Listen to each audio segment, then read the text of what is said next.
Hello everyone, welcome back to my YouTube channel. My name is Muskan. ये video होने वाली है रिसर्च मेथोडोलॉजी के बारे में। Project is to students of semester 3 in MA political science in Jamia Millia Islamia. तो जो प्रोफेसर इस सब्जेक्ट को पढ़ाते हैं, professor gives a lot of reading and so इस वीडियो में मैं थोड़ा सा रीडिंग्स के बारे में भी बताऊंगी कि कौन सी रीडिंग किस वाली रीडिंग के साथ पढ़नी है और कितना टाइम आपको उसे पढ़ने में लगेगा, because this was something which I felt was very much important during the last days of exams. So I hope this could be of help to people out there in my upcoming batches. So एक तो syllabus you must see. I'll put somewhere in the video also the photo of it. This is the syllabus. पता नहीं कितना दिख रहा होगा. I'll read it. तो this syllabus of research methodology is different from what is mentioned in the syllabus का PDF of the entire course. Because मैंने क्या किया था, मैंने पहले ही मतलब क्लासेस स्टार्ट होने से पहले ही मैंने जो सिलेबस का पीडीएफ है सारे ही सेमेस्टर्स के सिलेबस का एमए पॉलिटिकल साइंस के लिए, मैंने वहाँ से इस पेपर का सिलेबस देख के लिख लिया। फिर मैंने प्रोफेसर से share that the syllabus on the group, तो मैंने वो देखा ही नहीं क्योंकि मुझे ये तो था कि मैंने तो पहले ही लिख लिया, अब देख के ही क्या करो, इसमें क्या ही अलग होगा। फिर someday I don't know how but I came across with that PDF again and I saw कि भाई इसमें जो सिलेबस है जो मैंने लिखा that is completely different. And fortunately वो चीज़ एग्जाम से पहले ही हो गई, तो मैं बच गई। तो this is the updated syllabus. Professor might share it with you guys. तो मैं एक बार बता देती हूँ, इसमें 3 यूनिट होती हैं बाकी पेपर जैसी ही, और हर यूनिट के अंदर 3-3 सब टॉपिक हैं।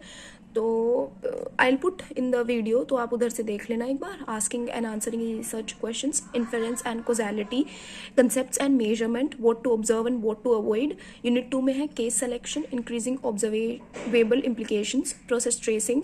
यूनिट 3 के अंदर है archival and historical research, ethnography, participant observation, shadowing and in depth interviewing.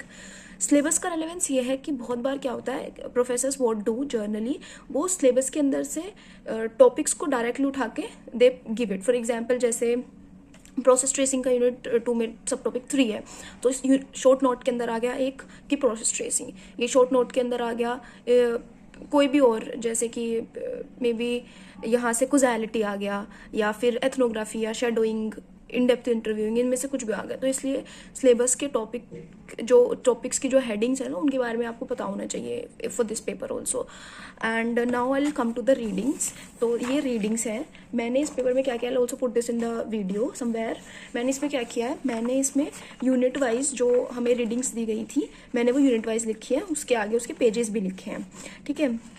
उसके अलावा यूनिट 1, यूनिट 2, यूनिट 3 में मैंने तीनों में यही किया है। और इधर वाले पार्ट में 2 प्रीवियस ईयर पेपर्स अवेलेबल थे मेरे टाइम पे, तो मैंने वो दोनों ही इसमें लिखे हैं। मेरे बाद जो पेपर हुआ है एग्ज़ाम का, I will also put that for your reference. तो इसमें मैं एक बार बता देती हूँ, जो यूनिट नंबर 1 है उसके अंदर जो readings I think they're around like 6। हमें 1-2 रीडिंग्स अलग से शेयर की गई थी apart from the Google classroom, तो मैंने वो भी काउंट करी हैं। इन टोटल शायद ये 18-19 हो जाए, ऐसा भी हो सकता है जब आपको मिले शायद वो 17 हो जाए या फिर 15 हो जाए, तो वो उसके अकॉर्डिंग देख लेना।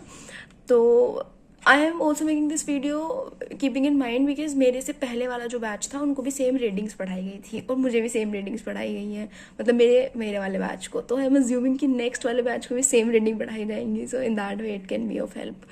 तो जो फर्स्ट यूनिट है उसमें paradigm and sandcastle, theory building and research design and comparative politics.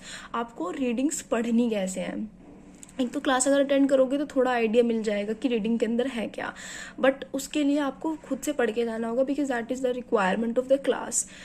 और इसमें आपको रीडिंग को अप्रोच ऐसे करना है कि जो रीडिंग होती है ना, उसमें स्टार्टिंग में इंट्रोडक्शन होता है, तो दैट गिव यू थोड़ी सी understanding about what is mention in the reading, और जो लास्ट में कंक्लूजन होता है उसमें पता चल जाता है कि रीडिंग के अंदर था क्या।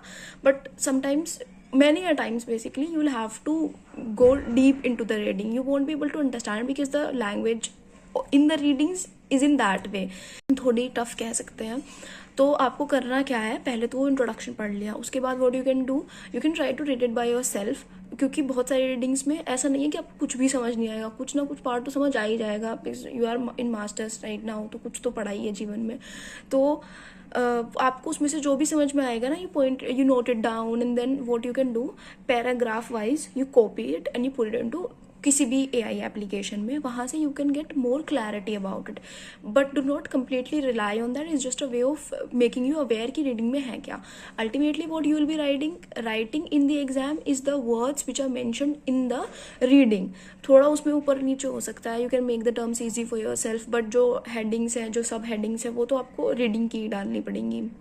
That is a way of making you a little aware about what is mentioned in the reading. अब रीडिंग के अंदर आपको क्या करना है, be very careful about all the headings, कि कौन कौन से टॉपिक के अंदर, मतलब एक रीडिंग के अंदर कितने हेडिंग्स डली हुई हैं, और वो हेडिंग जो है वो अपने आप में किस तरीके से यूनिक है। जैसे कि एक क्वेश्चन फर्स्ट यूनिट में ही ये है एक पार्ट कि choosing about a research topic, तो that could be a question, और that could be a sub part of a question कि how you should choose a research topic, that could be one. और उसके अंदर और भी अलग इम्पोर्टेंट पार्ट्स हैं, तो you should B aware about her topic की हेडिंग के अंदर है क्या। तो किसी भी हेडिंग को नहीं छोड़ना है, because what I have noticed is heading से उठ के क्वेश्चन आ रहे हैं, and in case the professor get to see this video, pattern change हो जाएगा, that is for sure. But reading से बाहर तो कुछ नहीं आने वाला है, तो be aware about that also. मैं ये कोई इनसाइड इन्फॉर्मेशन नहीं दे रही हूँ कि जो ये रीडिंग्स होती है इनकी सब हेडिंग्स से आता है, this is the way exam is. Many times what happens is, वो जो सब हेडिंग्स होती है ना, प्रोफेसर मतलब उनको ट्विक कर देते हैं, and then they give it to you. So वहाँ पे यू हैव टू थिंक कि क्या करना है क्या नहीं करना है, और उसके लिए you have to read the जो भी रीडिंग्स हैं, क्योंकि अगर एक बार आपको सारी रीडिंग्स के बारे में पता होगा ना, then you will be able to manage writing any answer, वो किसी भी फॉर्मेट में आ जाए। तो व्हाट प्रोफेसर हैज़ डन हमारे टाइम पे, उन्होंने 2 अलग अलग यूनिट के डिफरेंट हेडिंग्स को आपस में मर्ज कर दिया। तो that now involves critically thinking about what both the readings were, how can you relate the two topics, now what you can write into it. So that is also a part which comes in exam. तो आपको reading इस तरीके से पढ़नी है, introduction देख लिया, थोड़ी सी अपने आप रीडिंग करके देख ली क्या आ रहा है, जो समझ में आ रहा है उसको साइड में लिख लो, ताकि when you are checking it with the AI, तो you are able to tell कि तुमने कितना किया है, what is lacking into it, what you can add more into it, and then please make notes, क्योंकि there is so much data into it that you won't be able to recall everything. मतलब जैसे मैंने example दिया था कि how to choose a research topic का, King Cohen and Verba ने बताया हुआ है कि choose a hypothesis which is maybe false और हैज़ बीन, मतलब समथिंग लाइक दैट।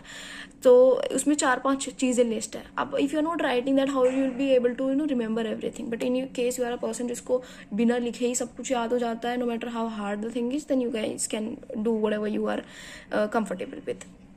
तो इस तरीके से आपको रीडिंग को अप्रोच करना है। सेकंड इंपॉर्टेंट पार्ट जो इसके अंदर है वो ये है कि रीडिंग्स कुछ आपस में ना कनेक्टेड है। जैसे कि इसी में ही थर्ड वाली रीडिंग है concept misinformation and comparative politics by Giovanni Sartori, और उसके बाद जो फोर्थ रीडिंग है what makes a concept good, a critical framework for understanding concept formation in the social sciences by John Gerring. तो ये दोनों जो रीडिंग्स है ना आपस में रिलेटेड है।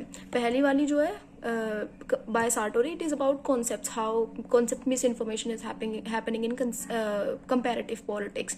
अब इसी में अगर concept misinformation हो रहा है, मतलब concepts को tweak किया जा रहा है, उन्हें stretch कर दिया जा रहा है, और अपनी अंडरस्टैंडिंग के लिए या न्यू एमर्जिंग कंसेप्ट्स को समझाने के लिए by using the earlier terminologies, तो अब वो प्रॉब्लम हो गई। अब उस प्रॉब्लम को सुलझाएंगे कैसे, मतलब एक कंसेप्ट को अच्छा कैसे बना सकते हैं, तो that is mentioned in the fourth reading. तो ये दोनों ना साथ में मिलके ही आती हैं। अभी तक तो ऐसे हुआ है 2 साल, अब आगे क्या हो जाए आई कैन नॉट से इट, बट ये दोनों क्योंकि साथ में जुड़े हुए हैं तो देयर आर मेनी चांसेस कि ये दोनों साथ में आ जाएं। तो that way you have to be careful about कौन सी रीडिंग किसके साथ है और उनको किस तरीके से आपको अप्रोच करना है। तो फर्स्ट वाली हो गई। सेकेंड वाली में डिज़ाइनिंग सोशल इंक्वायरी, ये मैंने बहुत ज़्यादा तो नहीं पढ़ी थी, बट आप लीव नहीं करना कोई भी पार्ट, बिकॉज सर मिला के दे देते हैं चीज़ों को, और उस तरीके से अगर आ गया तो you won't be able to answer it. तो first unit I think it's almost done. और इसमें एक हाइपोथेसिस वाला पार्ट भी है, और हाइपोथेसिस मतलब बाकी जगहों पे भी चलता ही रहेगा। प्रोसेस ट्रेसिंग में भी हाइपोथेसिस का है, सेकेंड यूनिट में भी हाइपोथेसिस का है, तो ये चलता ही रहेगा। सेकेंड वाली यूनिट जो है इसके अंदर सबसे कम रीडिंग है, and it is also very very easy.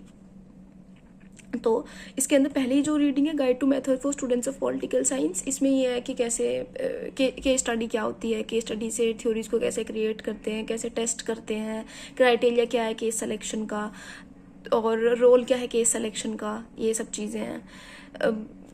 इसके अलावा इसमें जो दूसरा पार्ट है दैट इज़ प्रोसेस ट्रेसिंग और सिल्वर ब्लेज की एक स्टोरी है बाय शर्लॉक होम्स। तो this is very interesting part. यहाँ पे आपको हाइपोथेसिस को डिफरेंट टेस्ट से कैसे टेस्ट किया, मतलब डिफरेंट टेस्ट्स का यूज़ करके हाइपोथेसिस ट्रू है या फॉल्स है उसे कैसे चेक करते हैं, ये भी है। तो इसमें कुछ छोड़ने का स्कोप है नहीं, और दोनों ही चीज़ें ऐसी हैं जो आती हैं, मतलब 2 यूनिट है टेक्निकली, तो दोनों से ही इंपॉर्टेंट क्वेश्चन बनता है, तो do not leave that. And coming to unit number 3, यहाँ पर कुछ चीज़ें, कुछ जो टॉपिक्स हैं वो ऐसे उनके लिए 2-2, 3-3 रीडिंग्स हैं, और कुछ के लिए एक ही है। जैसे एक ये है शेडोइंग का, shadowing as a tool, I think इसके लिए बस यही है जेनिफर बसेल वाली। और आस्किंग क्वेश्चंस में ये 2-3 रीडिंग्स रिलेटेड हैं, जैसे कि asking questions by Beth L Leech, जहाँ पे she is talking about semi structured interview. Semi structured interviews elites के लिए होते हैं, तो that gives you a base कि जो एलीट के इंटरव्यू होते हैं वो सेमी स्ट्रक्चर्ड इंटरव्यू कहलाते हैं। फिर उसके बाद इसमें एक रीडिंग है getting into the doors sampling and completing elite interviews. तो ये वाला जो रीडिंग है ना, ये पहली वाले का मोर डिटेल्ड वर्जन है, बट बाय डिफरेंट ऑथर।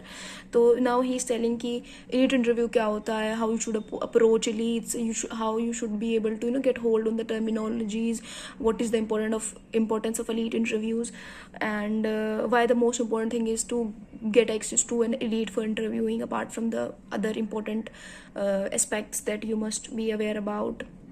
फिर इसी में ही है एथिकल डायलेमा इन पर्सनल इंटरव्यूइंग। जब आप इंटरव्यू करते हैं तो उस टाइम आपको कैसे कैसे डायलेमाज आते हैं, कैसे आपको चीज़ों को बैलेंस करना चाहिए। तो ये तीनों चीज़ें ना ये आपस में जुड़ी हुई हैं, क्योंकि इंटरव्यू के बारे में है, तो आप इन तीनों को साथ कर लो, एक बार में निपट जाएगा। दूसरा 2 नेक्स्ट रीडिंग जो मुझे साथ लगती है वो है from inside out, ethnographic methods और एथनोग्राफी इंट्रोडक्शन टू एथनोग्राफी। तो ये दोनों रीडिंग्स ये भी आपको साथ करनी है। और उसके अलावा नेक्स्ट है क्रिटिकल जंक्चर। क्रिटिकल जंक्चर के लिए आई थिंक बस एक ही रीडिंग थी, इसके अलावा मुझे नहीं मिली और कोई। और टेकिंग टेम्पोरलिटी सीरियसली, मॉडलिंग हिस्ट्री, एक तो ये वाली, और इसके अलावा एक reading number 10 history, historiography and political science. ये वाली दोनों आपको साथ पढ़नी है, क्योंकि हिस्ट्री से रिलेटेड ही है, तो साथ में ही कर लेना। और इसके अलावा एक बचती है बेयर डिस्क्रिप्शंस, दैट इज़ 1। तो these were all the readings, and इसके साइड में ये कुछ PYQs है जहाँ से आपको थोड़ा आइडिया मिल सकता है किस तरीके के क्वेश्चन आएंगे। डायरेक्ट क्वेश्चन बहुत कम ही होंगे, और जैसे क्वेश्चन यहाँ पे है इससे नए ही क्वेश्चन होंगे, तो डोंट थिंक कि इन्हीं को कर लेते हैं, जैसे बाकी कुछ पेपर्स में हो जाता है कभी कभी कि क्वेश्चन बिल्कुल ही सेम उठ के आ गए। यहाँ पे वैसा नहीं होता है, तो don't be surprise when you see different new questions in the exam, that is how the paper is. And readings मत छोड़ के जाना, और सारे सब टॉपिक्स हेडिंग सब कर लेना। और इम्पोर्टेंट क्वेश्चन, कितना टाइम चाहिए इस पेपर को तैयार करने के लिए। देखो, अगर आपने क्लासेस अटेंड किया तो आपको एक थोड़ी अंदर से फीलिंग रहती है कि मतलब थोड़ी तो मुझे जानकारी है, हालांकि वो जानकारी इतनी नहीं है कि आप एग्ज़ाम में जाके लिख के आ जाएं बिना पढ़े, तो आपको पढ़ना तो पड़ेगा। तो सारी रीडिंग्स करने में बहुत बार क्या होता है, जैसे एग्जाम से 2 दिन पहले, तो आप 2 दिन में जितना भी आपसे किया जा सकता है आप उतना कर लोगे, but I would say at least 2 हफ्ता, बट मिनिमम 1 हफ्ता भी अगर है आपके पास तो आप कर सकते हैं। अब अगर कोई पूछे 2 दिन है तो क्या करें, 2 दिन है तो भाई बहुत मुश्किल है करना, क्योंकि इतना कुछ है कैसे याद करोगे। बाकी in case the video was helpful, give it a thumbs up. Don't forget to subscribe to my channel. Thank you.